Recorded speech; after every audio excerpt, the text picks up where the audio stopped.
WhatsApp en cabina es el 33 18 80 76 41 para que nos escribas, nos mandes mensajes y comentarios. ¿Qué opinas del incremento en el salario mínimo? 102 pesos a partir del próximo 1 de enero, y la promesa del nuevo gobierno de que el salario mínimo llegue hasta los 176 pesos al final del actual sexenio. Mañana aquí en Cara a Cara tendremos una mesa de debate sobre el salario mínimo, opiniones a favor y en contra de esta decisión presidencial, y hoy a las 13 horas en la segunda emisión de Zona 3 Noticias con Gabriela Aguilar vas a poder escuchar también o disipar tus dudas con relación a qué supondrá para los créditos y qué supondrá para otras consideraciones que están atadas al salario mínimo, que están atadas a lo que supone el precio del salario mínimo, o la UMA, o las famosas UMAs que al final determinan el precio de ciertos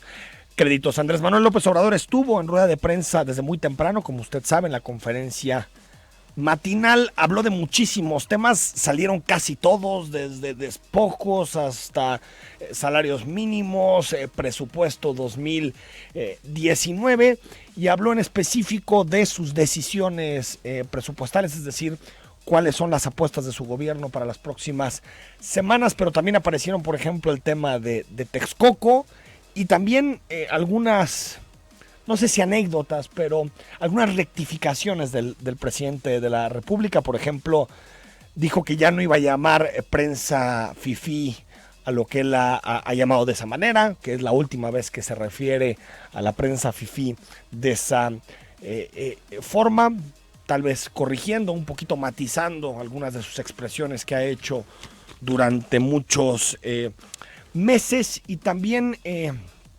habló de que su gobierno tiene en mente a los que más sufren, a los más pobres, a los más olvidados, y que el presupuesto desde su punto de vista refleja ese tipo de preocupaciones. Más adelante platicaremos sobre algunos de los temas con los que empezamos este martes, por ejemplo, la rebelión de parte de algunos rectores de universidades públicas en el país que piden frenar los recortes en educación. También estuvieron a nivel nacional desfilando por el Senado de la República aspirantes a la Suprema Corte de Justicia de la Nación, luego de que Loretta Ortiz anunció que renunciaba a su militancia en Morena. Y pues también hablaremos un poco sobre el presupuesto de la Universidad de Guadalajara. La UDG está inconforme con el trato que le está dando de parte de la Federación. Al final la Universidad de Guadalajara tendrá un incremento en el presupuesto local de poco más del 7% en términos absolutos, y tiene una reducción, tiene un aumento de 0.1% en el presupuesto federal, pero lo que se queja la Universidad de Guadalajara es que ni siquiera le dieron lo equivalente a la inflación en materia presupuestal. Por lo tanto, hablaremos más de este tema relacionado con los asuntos federales y, por supuesto, la rueda de prensa que dio Andrés Manuel López Obrador y los múltiples compromisos que hizo precisamente en esta sesión matinal que pudimos vivir hace algunos momentos.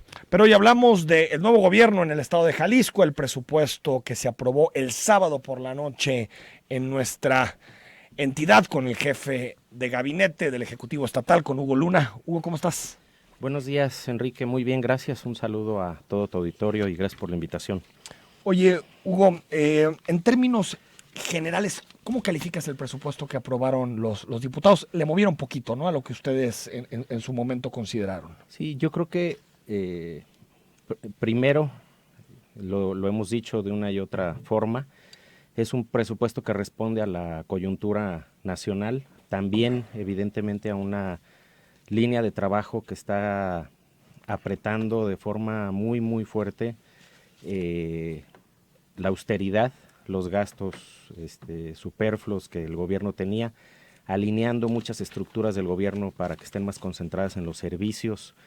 Hacemos parte a toda entidad pública que reciba recursos públicos, y digo particularmente al Poder Legislativo, al Poder Judicial, a los organismos constitucionales autónomos, a las OPDs, a todo tipo de instancia de gobierno, a un ejercicio de revisión, muy ¿no? crudo, De su gasto. pues, de reducción de gasto. Y Por ahí algunos que es casi machete, ¿no? Sí, y de ampliación de la capacidad de prestación de los servicios que ellos dan a la población. Por ejemplo, el IEPC tiene una reducción muy importante. Sí, pero también hay que decirlo públicamente, Bueno, no es año electoral. que su presupuesto es de 140 millones de pesos. ¿Sin contar la lana de partidos? ¿O contando Sin la lana de contar el partidos? dinero de los partidos. 140 millones de pesos. ¿Y cae a cuánto? Y anda, entiendo que quedó rondando alrededor de 80 millones de pesos o 70 millones de pesos. En el caso, Hugo, del Que sigue poder, siendo mucho, ¿eh? sigue siendo mucho y seguramente Pero bueno. es un debate que tenemos que tener en términos generales de cuánto debe tener, digamos, el órgano electoral en años no electorales, en donde no necesariamente tiene que organizar procesos o comicios. Pero, por ejemplo, en el caso del Poder Judicial, 100 millones de pesos menos para el Supremo Tribunal, aunque 200 millones de pesos más para el Poder Judicial en su conjunto. Lo interesante aquí son los dos discursos, Hugo, porque a nivel nacional, MC se opuso a ese tipo de discursos de austeridad en el Poder Judicial, pero a nivel local, no. A nivel local dicen, se tienen que bajar los sueldos de los magistrados. No, creo que, corrijo ahí un poquito lo que comentas, incluso no estando de acuerdo con lo que dices Por las cifras son planteo esas, así. ¿no? No, 100 lo millones digo, de pesos menos al Supremo sí, y 200 millones más al Poder Judicial. Las en su cifras sí, conjunto. pero digo el comparativo con lo nacional. A ver, lo que a nivel nacional y a nivel local dijimos es, no vamos a tocar el sueldo del Poder Judicial, porque digamos que es un referente de autonomía en términos de un equilibrio de los tres poderes, ejecutivo, legislativo y judicial. Entonces, eso dijimos a nivel nacional y eso sostuvimos también a nivel local. Lo que sí hicimos, y ahí te decía que a nivel nacional también lo hemos dicho, es un ejercicio muy, muy fuerte de ajuste, de austeridad al Poder Judicial, particularmente, digamos, a la parte gerencial o directiva del Poder Judicial. Al Supremo. Y en contraparte, ampliamos los recursos y la capacidad para los tribunales, para los jueces, tribunales, para los jueces, para el Instituto de Pero Justicia si tú Alternativa. le quitas 100 millones al Supremo, le estás obligando a que se baje el sueldo o a que se quite prestaciones. No, es que en realidad lo Ni modo que deje de hacer obra pública. es que no le bajamos el sueldo. Lo que le quitamos son todos los excesos, y lo quiero decir públicamente. Los magistrados tenían, además de su aguinaldo, un mes 13, o sea, un bono de mes, nada más por ser magistrado, a diferencia de cualquier otro mexicano que trabaja. Más aparte del aguinaldo. Más o sea, aparte del aguinaldo. Que 13 y medio tenía por ahí. No, pues tenía como 15 si le 15 pones veces. así, ¿no? Dos, a todos los trabajadores nos descuenta por ley el gobierno federal el impuesto sobre la renta. En el caso de los magistrados, Estaba subsidiado, no subvencionado. el propio Supremo les paga el impuesto que a ellos les toca pagar.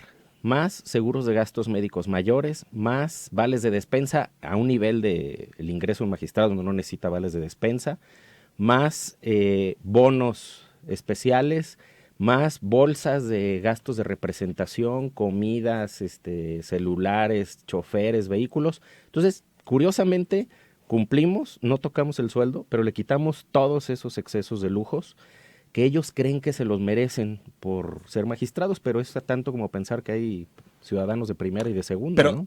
entonces, los 100 millones en su conjunto son estos Son bonos todos esos y gastos. todos estos privilegios, Exacto. excesos. Le quitamos los privilegios. Entonces ya no van a Ese tener es- que recortar nada en su salario los magistrados. Y van a Ojalá. seguir ganando 50 o 60% Mira, más que el gobernador. Ojalá lo hicieran, pero eso sí, te lo diría, está en su autonomía. Es decir, su salario está en su derecho. Ojalá fueran sensibles y entendieran que no podemos sostener un país Pero con ustedes esas hasta ahí llegaron. discrepancias, ¿sí? Es decir, ya no van a buscar que se Ah. adapten sus salarios a los nuevos magistrados que entren al Supremo. Se lo vamos a seguir recomendando una y otra vez, porque además esto me da pie a otra cosa. Este es un primer jalón.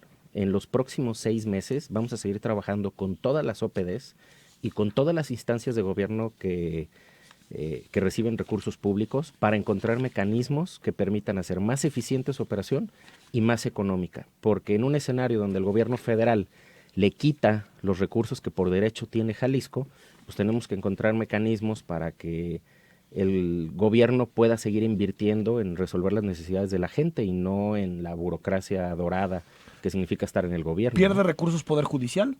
No, Poder Judicial Poder gana 200 Judicial millones. gana. Gana 200 millones, Y pero gana se cerca distribuyen de un forma 15%. distinta. Así es. 100 millones menos para la cúpula judicial, 200 millones más para el resto. Creo que acaba con 1.600 millones más o menos Así es. el Poder Judicial. También el Congreso va a costar menos, 100 El millones Congreso de pesos también menos. cuesta menos, exacto, y ellos también tienen un reto ahí de seguir en un ejercicio de aligerar el costo de operación La del Comisión Congreso, de Derechos Humanos también tiene una reducción pequeña, Así es. no tan profunda. El ITEI creo que se queda igual. Así es. Pero no es, digamos, igual que a nivel nacional, pues le estás bajando el sueldo o están proponiendo bajar el sueldo a órganos autónomos. A ellos lo que le estamos pidiendo es un ejercicio muy fuerte de austeridad, ¿no? Particularmente. No es un asunto... Los están obligando a la austeridad. Porque Yo- si hubieran mantenido el presupuesto constitucional de darle más dinero y la inflación, Mira, no se ajustan. Es importante decirlo. Este es un ejercicio conjunto, tanto de un planteamiento del gobierno del Estado, pero particularmente es un ejercicio también planteado por el Congreso del Estado, por todos los representantes de los distintos grupos políticos, todos los partidos políticos, excepto Morena. Curiosamente aquí Y Morena votó en contra. estuvo en contra de la austeridad del presupuesto. Ellos dicen que hay que gastar más, ¿no? Entonces, ellos sí están como la chimoltrufia. Aquí en México, en Jalisco dice una cosa y en el DF dice Es que otra, lo ¿no? que puede sonar, digamos, contradictorio en el discurso es que a nivel nacional MC vota en contra de este tipo de cosas o pide No, suspensiones. Votamos a favor de ese tipo de cosas, en contra de bajar el sueldo. Lo que sí les pedimos, y no en contra de bajar el sueldo, sino decir... En contra de que les obligues a que se bajen el Exacto, sueldo. ese tiene que ser un ejercicio, como dicen religiosamente, de constricción de ellos y decir... Pero a mí tengo se me hace que no, ¿eh? Que pensarlo. Aquí yo ¿no? entrevisté a Zuro hace unas 2 o 3 semanas y me dijo, con 100,000 pesos nadie vive. Pues imagínate. Digo, Eso es, según yo hay mucha gente que vive con 100,000 pesos, pero me dijo, eso- con 100,000 pesos nadie vive. Eso y perder el piso... Pero no veo que los magistrados lo vayan a hacer Es porque una quieren. locura, ¿no? Hugo. No veo eso. Pero bueno, igual me Seguiremos equivoco, igual en insistiendo, un año ¿no? Seguiremos insistiendo. ellos dicen nos bajamos 50% al sueldo. Así Pues es. una de esas. Pero Vamos al corte, si me Va. permites, Hugo. Regresamos con el jefe de gabinete del gobierno del Estado y hablamos también del presupuesto federal.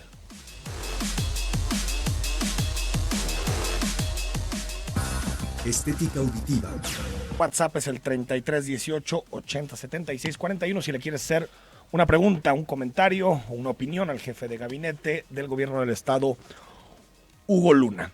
¿Qué viene, Hugo, del presupuesto federal? ¿Qué sí viene para Jalisco y qué qué quedó fuera dentro de las asignaciones presupuestales? mira, la realidad es que lo que exclusivamente viene para Jalisco es una pequeñita bolsa de 600, 700 millones que ejecutará la Secretaría de Comunicaciones y Transportes Federal, que son carreteras que están en proceso. No es nada nuevo, son obras de la propia Secretaría que venían en las administraciones anteriores. Nada más contextualizando, años anteriores el ritmo de inversión de la Secretaría de Comunicaciones y Transportes en Jalisco era de alrededor de 4,000 millones en carreteras, caminos y demás, caminos federales, y ahora se reduce a 600 millones. 600 millones de pesos que son el tramo Tuito-Melaqui, El del Tuito-Melac, es la Jiquilpan, carretera 200 que tiene Guadalajara. varios años haciéndose. Tizapán, Jocotepec, Santa Rosa, La Barca, Exacto. Acolotlán, que es supongo que la que empezó la Secretaría de Comunicaciones y Exacto. Transportes en la Es salida a solo Zacatecas. continuación de obras, pero además con un recorte muy fuerte en el presupuesto. ¿Qué pasa con la línea 3 y los 1,000 millones? La información que nosotros tenemos, y además estamos esperando, digamos que se apersone la gente de la Secretaría de Comunicaciones y Transportes, es que para terminar la obra de línea 3 del gobierno federal faltan 1,600 millones de pesos.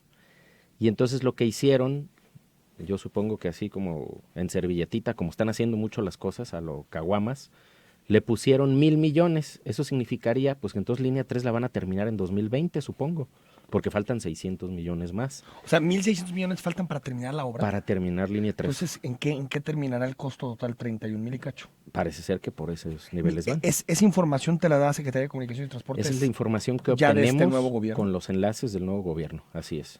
¿Y los 1,000 millones de pesos para qué son? ¿Son para Mira, neoprenos? ¿Para qué tengo son? entendido que traen adeudos por cerca de 600 millones con las constructoras y 1,000 millones por ejercer. Entonces lo que asumo es que van a pagar sus adeudos más 400 millones y van a dejar 600 millones por ejercer, que no sé qué va a significar eso, ni modo que el tren corra a la mitad, ¿no? Entonces dices, hay posibilidad por las asignaciones presupuestales que hasta 2020 está dando el banderazo de inicio Pues de la línea 3. si hacemos matemática pura, no sé de dónde van a salir los 600 millones que ellos tienen que pagar, ¿no? Que son los adeudos con proveedores. Así es. Bueno, pero igual los puedes inaugurar la obra y terminar de pagar ese adeudo posteriormente. Si, Digo, si está yo por el bienestar general, si ¿no? está terminada y todo funciona así, pero es una responsabilidad del gobierno federal, ¿no? Entonces, 1.600 millones de pesos es. para terminar. Ayer sugería Enrique Alfaro en la rueda de prensa en la que tú estuviste, Hugo Luna, que tal vez había un error. No es un error, sí son 1.000 millones de pesos para la línea 3. Después de la rueda de prensa, el gobernador nos pidió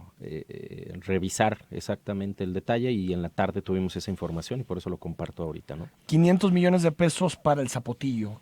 ¿Para qué en específico el Zapotillo? Esa es otra, similar a lo de línea 3, ¿no? La presa del Zapotillo también es una obra del gobierno federal y si bien la presa ya está entre juicios legales y definiciones y demás, está establecido que se queda a 80 metros, falta la obra final de cierre que le llaman la corona de la misma presa a 80 metros sin subir un metro más y el vertedero cuando tiene, si llegara algún día a tener excedencias, entonces entiendo que los 500 millones son para seguir con esas obras, que también nosotros la información que teníamos es que lo que les faltaba de presupuesto era de 1.500 millones. Entonces, sin embargo, están presupuestando literalmente en las rodillas. Yo no creo que ni siquiera la directora de la Comisión Nacional del Agua conozca la presa o las necesidades que faltan para terminarla, ¿no? Nada para el purgatorio.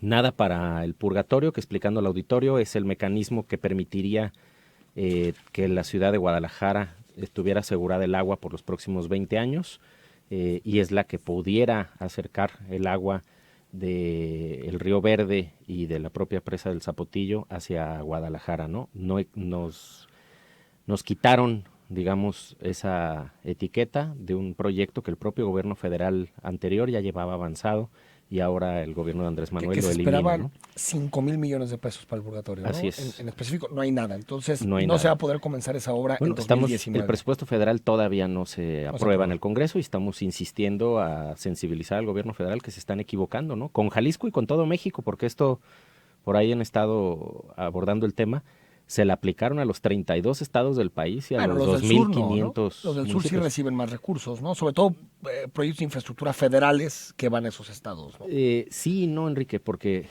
a ver, el Tren Maya evidentemente impacta a los estados del sur, pero las necesidades de los estados, de agua, de infraestructura, salud y todo, tampoco les dieron nada. Es como si dijeran, ustedes ya tienen su tren y con eso los próximos 6 años, pero no escuelas, no hospitales, no agua, no infraestructura necesaria, ¿no? En el caso, Hugo Luna, de la línea 4 del tren ligero, ¿qué pedían ustedes? ¿Cuántos recursos? ¿Para estudios? ¿Para qué? ¿Qué pedían para la línea 4? La línea 4 ya hay un proyecto conceptual y un estimado de inversión de 8.500 millones de pesos. Lo que estábamos pidiendo es un arranque tal y como se comprometió el propio Andrés Manuel. Ahí él en campaña estuvo diciendo una y otra vez que él iba a hacer la línea 4, en reuniones de trabajo se comprometió y pues sorprendentemente no apareció en el presupuesto y lo que se pedía era recursos ya para todos los proyectos de ingenierías y para las primeras liberaciones de derecho de vía para que en 2020 pudiera empezar ya la construcción de la infraestructura. Es decir, ¿cuánto en específico? Nos habíamos puesto sobre la mesa 1.500 millones de pesos, porque además la propia obra implica una serie de obras de cruces viales para liberar el paso del tren que tuviera línea continua sin cruzar con semáforos, ¿no? El costo total de la obra son 8.500 millones de pesos. 8.500, así es. Es bastante bajo, ¿no? Sí, la verdad es que... Mira, yo no creo que se cueste una línea de tren ligero 8.500 millones de pesos. La otra va a costar 31. De hecho, el presupuesto original del trazo que traían para línea 4 era de 24.000 millones de pesos. Pero en un escenario como este, si Andrés y el gobierno federal no ponen para lo más básico, ¿cómo les vas a ir a pedir 24.000 millones de pesos? Lo que nosotros hicimos es una versión que tuviera prácticamente las mismas capacidades, pero en un escenario de austeridad, donde aprovecháramos el espacio que tiene el derecho de vía del tren que cruza Tlajomulco y que entonces te quita todo este tema de trenes elevados, de trenes subterráneos. Esa RAS y que te conecta con, primero, con el proyecto que ya vamos en ruta avanzando del Peribús y segundo, con el BRT, el macrobús, ahí en Fray Angélico, en Gobernador Curiel. Y explico, estamos ya muy avanzados en los trabajos para echar a andar en los próximos días el proyecto del transporte masivo por todo periférico, que lo que te permitiría sería conectar línea 4 con este transporte y en automático te engarzaría con la línea 1. Es decir, en todos los sistemas del mundo lo que tú estás buscando no es que un solo tren te lleve a un lugar, sino que el tren o el transporte masivo como el BRT te acerquen a la siguiente, te pongan en la siguiente línea para que te conectes y de ahí te muevas a la siguiente línea, ¿no? BRT, entonces, en periférico, el peribús famoso. Sí, así es, peribús. Y saldría entonces de periférico la línea 4. La línea 4 iría desde la cabecera municipal de Tlajomulco. Cruzaría por la gente que es de allá de Tlajomulco, lo conoce bien, por Lomas de Tejeda, por donde está el Hospital Regional del IMSS, llegaría a Santa Fe, después a La Maseca, luego periférico, y luego cruzaría periférico y Adolf Horn, a unos 500 metros de ahí, y luego cruzaría para conectarse con el BRT línea 1. Con el BRT, con el macrobús en Fray Angélico. Serviría con pocas estaciones, supongo, y más como un tren de cercanías que como una línea tradicional de tren ligero. No, la verdad es que ya los centros de población de Tlajomulco generan o sea, sí te da demanda estaciones cada kilómetro y medio. Sí, por sentido en toda la trayectoria. Así es. Son 8.500 millones de pesos, que es todo lo que va a gastar en infraestructura el gobierno del Estado en 2019. O sea, ¿es posible que el gobierno del Estado pague esto con su presupuesto o necesita forzosamente el dinero federal? A ver, primero hay una corresponsabilidad con el gobierno federal para los proyectos. Y es una promesa de Andrés Manuel y también de Enrique Alfaro en su momento, ¿no? Y segundo, también necesitas del gobierno federal porque hay una serie de permisos y de requisitos que tienes que cumplir con la Secretaría de Comunicaciones y Transportes. Y si ellos no tienen voluntad política, pues pueden apostarle a bloquearte, que ese sería el peor de los escenarios. ¿Jalisco, ¿no? puede pagar la línea 4 por sí solo? Tendremos que hacer un estudio en su momento, pero eso implicaría que por línea 4 dejemos de hacer un montón de cosas más para Jalisco, que ese sería cometer el mismo error que el gobierno de la República está haciendo con el Tren Maya, ¿no? Su necedad es el Tren Maya, pero a cambio de eso... Son 140,000 millones que no se pueden mover para otras zonas. A los 32 estados de la República se los lleva de corbata, ¿no? ¿Lo de pedir deuda es algo serio o es nada más una reflexión que está haciendo el gobernador? No, yo creo que, y lo digo también con mucha reserva. Es que la palabra es muy... Sí, yo lo digo con mucha reserva. Si tenemos que generar mecanismos para que la iniciativa privada participe a cambio de los compromisos de pago del gobierno para generar la infraestructura necesaria, yo estoy seguro que lo valorará el gobernador. Y si lo hace, lo tiene que hacer al inicio del gobierno. Pero no una deuda tradicional, es decir, no van a ir al Congreso a pedir una deuda, simplemente una APP. Mira, no hemos entrado en ese análisis hasta que no tengamos ya claridad de cómo quedó el presupuesto federal, ¿no? Lo demás es especulación. Capacidad tiene el Estado, y más con el ejercicio que estamos haciendo de reducción de gasto y de aumento en los ingresos que el Estado puede tener. Entonces me dices, es una posible salida financiera para cumplir con algunos de las promesas que hizo Enrique Alfaro. Más que promesas, y lo digo así, y quizá con eso debe haber empezado la plática el día de hoy, el presupuesto del Estado de Jalisco se hizo para el Estado de Jalisco, para los jaliscienses, no para el gobierno. No es un presupuesto pensando en cómo el gobierno está bien, sino cómo el ejercer ese presupuesto va a generar mejores condiciones para la gente. Entonces, en ese mismo sentido, se tendría que analizar en su momento, no para cumplir promesas, sino para que se dé solución a las necesidades de la gente. Y concretamente lo digo, seguridad, agua, transporte público de calidad, desarrollo en cada una de las comunidades del Estado de Jalisco, ya no de las regiones, de comunidades, que es una de las apuestas más grandes, ¿no? Limpiar todos nuestros cuerpos de agua, particularmente el tema del río Santiago y el Sula es una cosa dramática. Entonces, no es un asunto de un presupuesto para el gobernador, no es un presupuesto para los jaliscienses. Lo que creo es que no ajusta. O sea, porque analizando a fondo el presupuesto, lo que aprobaron el sábado, Hugo, los diputados, ya hicieron un ejercicio muy fuerte de redistribución de partidas. Claro. Ya, digamos, es un presupuesto que ya no es tan inercial, tiene ciertas inercias, pero ya no es tan inercial como los anteriores, y aún así, lo máximo que puede gastar el gobierno del Estado en obra pública son 8,000 millones. Son 10,000. 10,000 en millones. Infraestructura.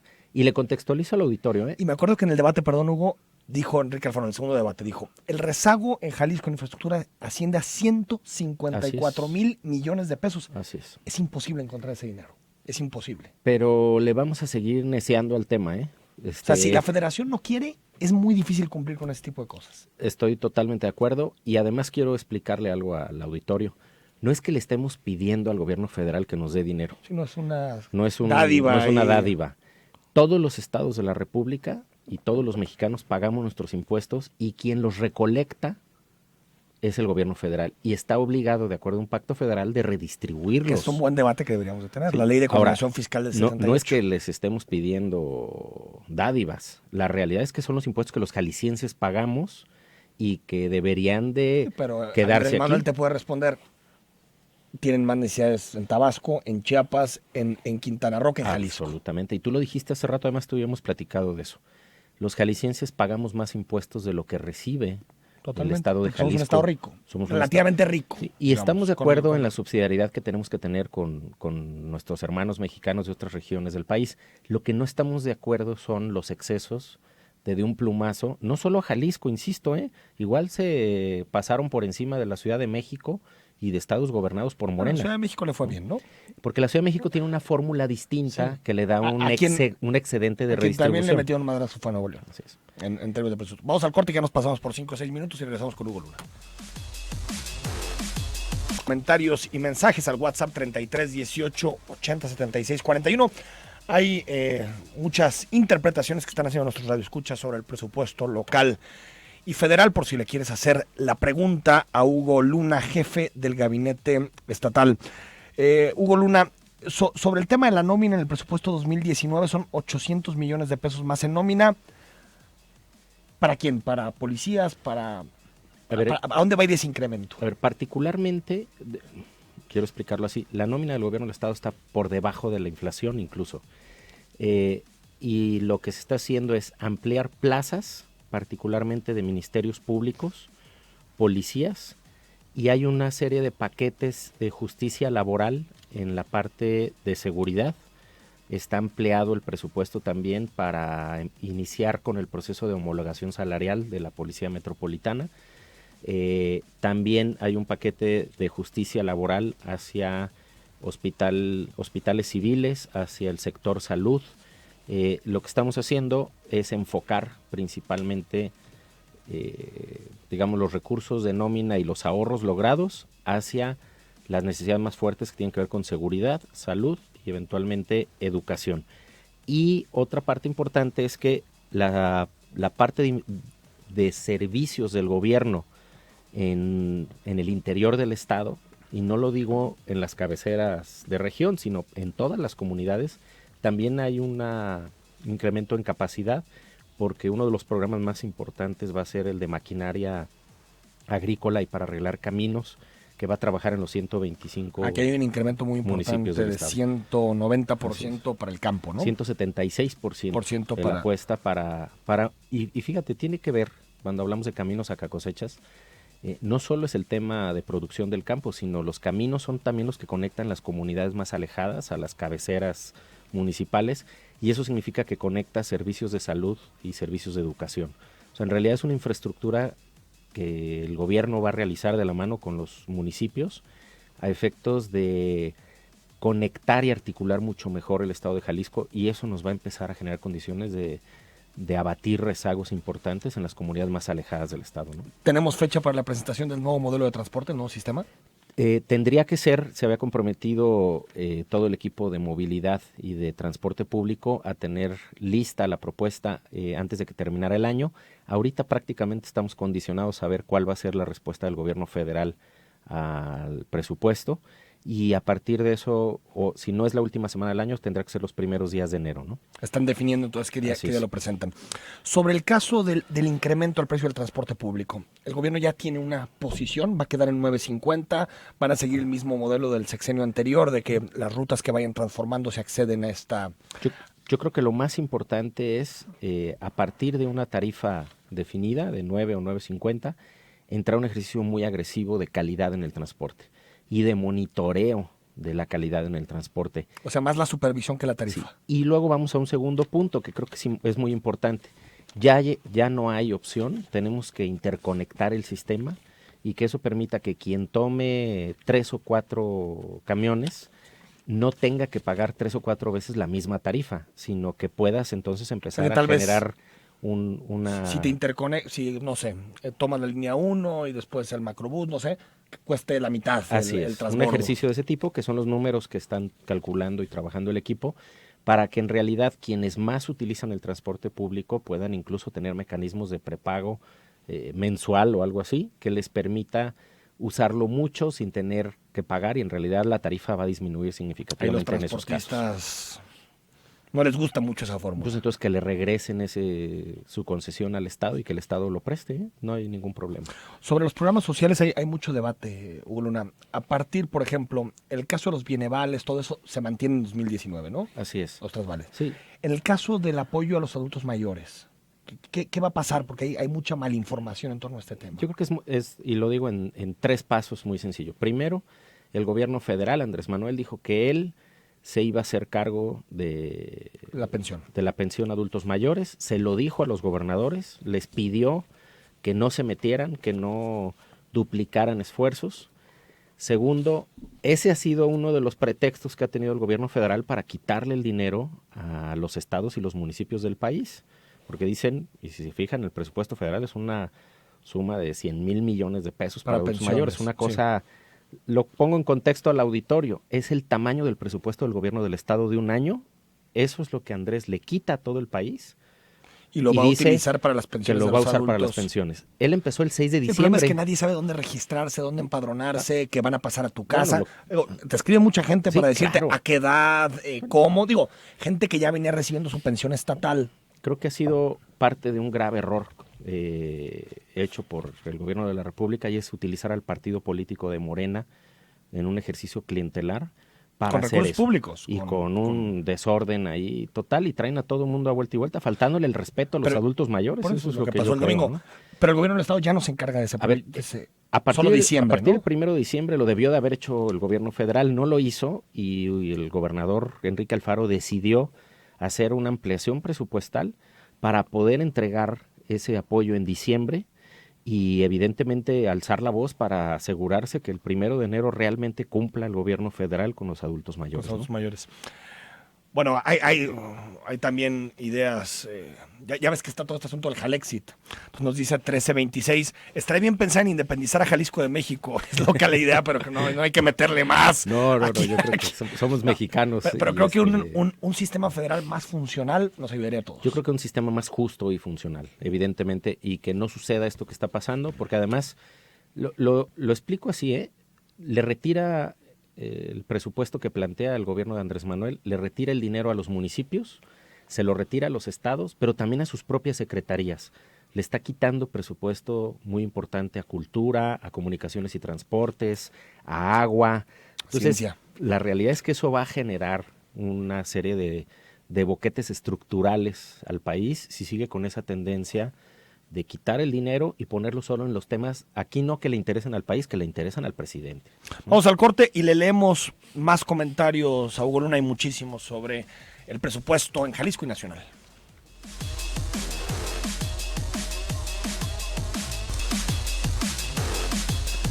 Nueve de la mañana con 52 minutos, nos dice Patricia Pulido. Buenos días, no voté por AMLO, pero todos los gobernantes anteriores deberían reconocer que no estaríamos en esto, si todos ellos hubieran hecho bien su trabajo sin provocar el hartazgo del pueblo. Hugo Mena dice, Enrique, buenas. Oye, ¿le puedes preguntar, Hugo, cuánto recibió de aguinaldo? Un muro naranja, me canso ganso, dice, con relación al tema de Jalisco. De aguinaldo, pues no se ha recibido. La verdad es que no recibí aguinaldo en el gobierno de Guadalajara, donde yo estuve hasta... Agosto. Entonces recibí mi proporcional de 7 meses, 8 meses del año. Ya no me acuerdo, pero debieron de haber sido unos 40,000 pesos, una cosa por el estilo. Que son 2 semanas, ¿no? Perdón. No, 2 semanas de sueldo. De agosto, pero son proporcionales hasta agosto. O sea, pues lo recibí, 10 días tal vez. Exacto, 35, 40,000 pesos, algo así de haber recibido, que es mucho dinero. Yo siempre, miren, soy incómodo incluso para muchos en la clase política. Los sueldos, con todo y las bajadas que ha estado dando Alfaro y demás, a la parte directiva del gobierno son muy buenos sueldos.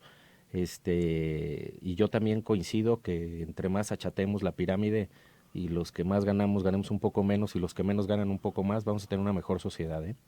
Hugo Menéndez, bueno, sobre este asunto. 9:53, buenos días. Preguntar a Hugo Luna si van a cambiar el personal de Semadet en el área de evaluación de impacto ambiental. Pusieron a Sebastián Granilla, amigo del exdirector Rigoberto Román, son grupo ITESO. Bueno, sigue saliendo el grupo ITESO, yo pensé que ya no estaba ese debate. Ponen muchas trabas para que les pasen las chambas a los conocidos. Mira, no hay chambas que pasar como tal. Yo apenas acabo de conocer a Sebastián. Tengo entendido que viene del TEC de Monterrey. No sé si estudió en el ITESO, pero no estaba sé si trabajando en el TEC de Monterrey. Pero pero cualquiera de las dos instituciones son muy respetables, ¿no? Dice 2347, buenos días, señor Toussaint, quiero comentarle, dice el señor Luna que les van a mejorar el sueldo a los ministerios públicos. Eso está bien, pero ¿irán a mejorar también su atención y profesionalismo, te pregunta? Por supuesto, mira, Roma no se hizo en un día, pero pues parte del saque que tienes que hacer es, a ver, nos estamos comprometiendo con ustedes, necesitamos que se comprometan ustedes con la sociedad, ¿no? Y vamos a echarle muchas ganas y esperemos que esta transformación no solo sea planteada por alguien como Enrique Alfaro, sino sea entendido por todo el personal del gobierno, ¿no? Nos dice Arturo Cisneros que nos bloqueó YouTube la transmisión. No sé, tal vez algún espía ruso o algo así que esté interviniendo, pero vamos a checar qué es lo que pasa, Arturo, con la transmisión del YouTube. Nos dice Ignacio Hernández, excelente programa, señor Toussaint. Por lo que veo, Aristóteles dejó todo tirado. En Colegio de Bachilleres Cobaeg no nos han pagado los docentes en todo diciembre. El nuevo director le echa la culpa al exdirector Alfredo Ceja. Seguramente hay muchos problemas de transición en algunas áreas, sí, ¿no? Particularmente, y lo digo, de los grandes retos que tiene este nuevo gobierno, es un caos absoluto en el tema de manejo de la nómina de todo el sector de educación y todo el sector de salud. Y también lo digo con mucha responsabilidad. Ojalá fuéramos magos, no lo vamos a resolver de la noche a la mañana. Yo creo que al menos unos 6 meses nos vamos a echar en este proceso, pero estoy convencido que después de este proceso de poner orden en todo, a la gente le va a llegar su pago a tiempo, que es lo correcto y que es lo justo. Y tienen toda la razón en estar molestos quien no recibe el día que le toca el sueldo por lo su que derecho. Exacto. Dice José Luis Íñiguez que nos manda un video que está circulando de unas palabras de Andrés Manuel sobre Enrique Alfaro. Nada más que esas palabras son de la campaña. Digo, sí. Me imagino que han sido mayo, junio. Fíjate que me escribió incluso un amigo periodista de México, me dijo, oye, ¿a poco Andrés Manuel otra vez despotricando? Le dije, no, eso lo hizo en la campaña. En la campaña, sí. Y bueno, quizá el video que lo andan distribuyendo los de Morena, pues les sirva para recordar cómo dicen una cosa y luego dicen otra cosa, ¿no? Ahí andan hechos bolas, ¿no? Hola Enrique, buenos días. Me hubiera encantado tener la oportunidad de echarle un vistazo al proyecto de presupuesto que mandó el gobierno del Estado al Congreso, pero no quisieron mostrarlo, nos negaron su discusión pública. Incumple la ley estatal de transparencia y acceso a la información pública, mucha opacidad. Así es la refundación, te pregunta Hugo. Mira, el presupuesto fue enviado por el gobierno anterior de Aristóteles al Congreso del Estado. El 1 de noviembre. Y supongo que los mecanismos del Congreso debieron. Sí, el problema es que ya era papel mojado. Estado público, y nosotros lo que hicimos fue un trabajo en las comisiones del Congreso, que son las comisiones son públicas, y se estuvo haciendo un trabajo con ellos para modificar el presupuesto. Los medios pudimos ver el dictamen que iban a votar 2 horas antes de que se votara. Que ese es un tema del Congreso. Del Congreso, sí, no es achacable al invitado. Y yo estoy seguro, lo digo también abiertamente, estamos haciendo un gran esfuerzo de generar mecanismos de medición, no solo de indicadores de la forma tradicional que les gusta a los académicos, sino de capacidad de cumplimiento en la ejecución de los proyectos. El impacto que tiene.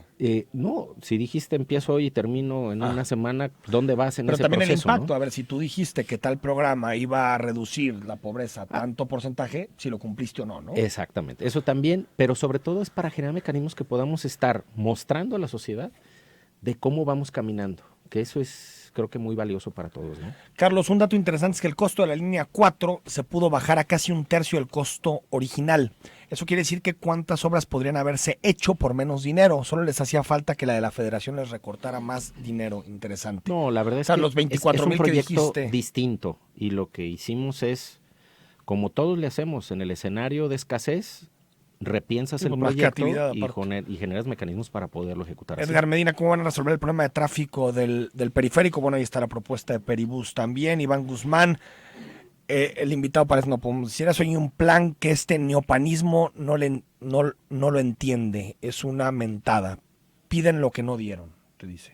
Yo creo que no sé de quién está hablando. Yo nunca he militado en el PAN ni en nada que se parezca, ni en ningún gobierno del PAN, ¿no? Víctor Mota, vaya forma de expresarse este funcionario público, denostando, concluyendo con una arrogancia digna de la forma de gobierno que representa. Me pregunto si él y el gobierno estatal tienen toda esa información y claridad para la toma de decisiones que acusan, que no tienen a nivel federal, porque por más que los escucho, si algo ha caracterizado las declaraciones de este gobierno estatal es la ambigüedad, te dice. Bueno, es respetable su opinión, ¿no? Hugo Luna, jefe de gabinete, gracias. No, muchas bueno, gracias. Estaremos Igualmente. platicando contigo para que nos actualices algunos proyectos del gobierno. Gracias. Nos vamos, nos escuchamos a las 6 de la tarde para discutir salario mínimo, temas que nos dejan también las discusiones presupuestales y este nuevo frente de algunos rectores de universidades por la decisión de recortar a nivel de educación superior por parte de Andrés Manuel López Obrador. Soy Enrique Tucen y nos escuchamos a las 6.